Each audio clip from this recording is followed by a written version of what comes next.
মনে হচ্ছে আমরা ওই পরিমাণ গুরুত্ব দেওয়ার জায়গাতে, আমল করার জায়গাতে, খেয়াল করার বিপরীতে আমরা তত বেশি মনে হয় উদাসীন হয়ে গিয়েছি গীবতের ব্যাপারে। আল্লাহ পাক রব্বুল আলামিন সূরা হুজুরাতের 12 নম্বর আয়াতের মধ্যে এই সামাজিক বেদি, এই গুনাহের ব্যাপারে স্পষ্ট বান্দাকে আদেশ করছেন, ইয়া আইয়ুহাল্লাযীনা আমানু ইজতানিবু কাসীরাম মিনাজ-যন্নি ইন্না বা'দাজ-যন্নি ইসমুন ওয়া লা তাজাসসু ওয়া লা ইয়াগতাব বা'দুকুম বা'দা। সাবধান আমার বান্দারা, যারা ঈমানদার, যারা মুমিন, নিজেকে ঈমানদার বলে দাবি করো, তোমাকে আমি বলি,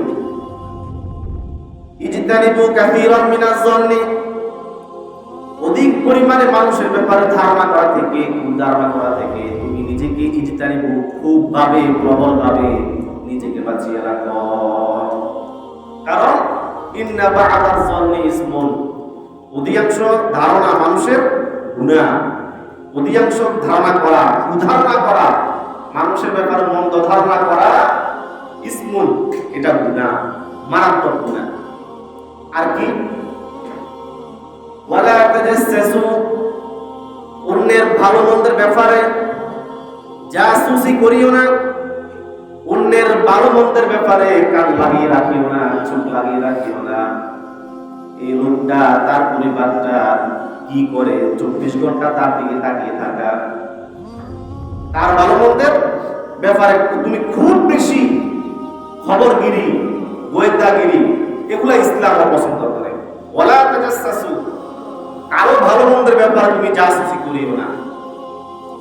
আমাদের মধ্যে, আমাদের সমাজের মধ্যে এমন কিছু লোক থাকে যাদের কাজ হলো সমাজের কোন ব্যক্তি, কোন পরিবারের কোন মানুষটা কি করে না করে এগুলা সে গভীরভাবে অ্যানালাইসিস করে, গভীরভাবে সে তালাশ করে এগুলাকে।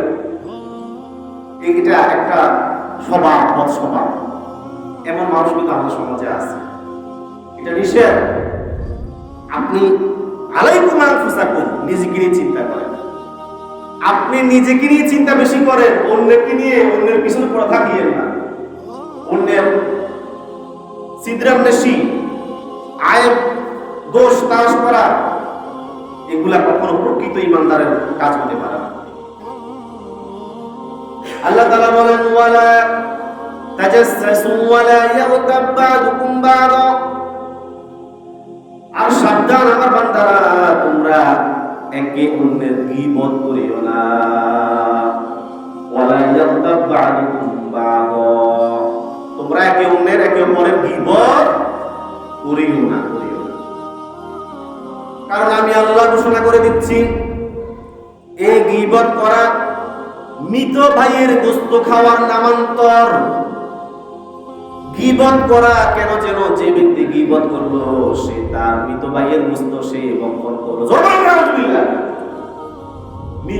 মৃত ভাইয়ের গোশত খাওয়া, আল্লাহ পাক রব্বুল আলামিন মৃত ভাইয়ের গোশত খাওয়ার সাথে তুলনা করেছেন এই গীবতকে। এক্ষেত্রে হলো মানুষের প্রতি আক্রোশ, আক্রমণাত্মক ভাবে যেগুলো দাবি আদায়ের জন্য বা জুলুম করার জন্য একে অন্যের উপরে হামলা করে, তার রক্ত ঝরায়, তার উপরে অত্যাচার করে, হ্যাঁ, এবং অত্যধিক রাগ বশত তার গোশত কামড়ায়, গোশত খায়, গোশত খাওয়ার তো গোশত কামড়ানো। আপনারা শুনছেন না যে হযরতে হামজা রাদিয়াল্লাহু তাআলা আনহু, হামজা রাদিয়াল্লাহু তাআলা আনহু কলিজা চিবাইয়া, কলিজা ফাটিয়ে, কলিজা বের করে আবু লাহাবের স্ত্রী ওই কলিজাকে চাবাইছেন। কেন করছেন এটা? এটা আরবের মধ্যে একটা নিয়ম ছিল। অত্যধিক রাগের কারণে মানুষ এই ধরনের আচরণ করত। তো মানুষ একে অন্যের প্রতি যখন কোন ধরনের অভিযোগ থাকে, এই ধরনের রাগ বসন্ত হিংস্রতা প্রকাশের জন্য মানুষ এই ধরনের কাজগুলা করে। সেটা জীবিত মানুষের ক্ষেত্রে করাটা কিছুটা যুক্তিযুক্ত হইতে পারে, বা যুক্তির সর্বনিম্ন যুক্তির মধ্যে আপনি ফেলতে পারবেন। তবে সাধারণত মানুষ যখন মারা যায়, যত বড় অপরাধী হোক না কেন, মানুষের প্রতি মানুষের কোনো রাগ, ক্ষোভ, অভিমান, অভিযোগ থাকে না। তা বুঝলেন নাই? মানুষ মারা যাওয়ার পরে সাধারণত তার প্রতি অভিযোগ থাকে না।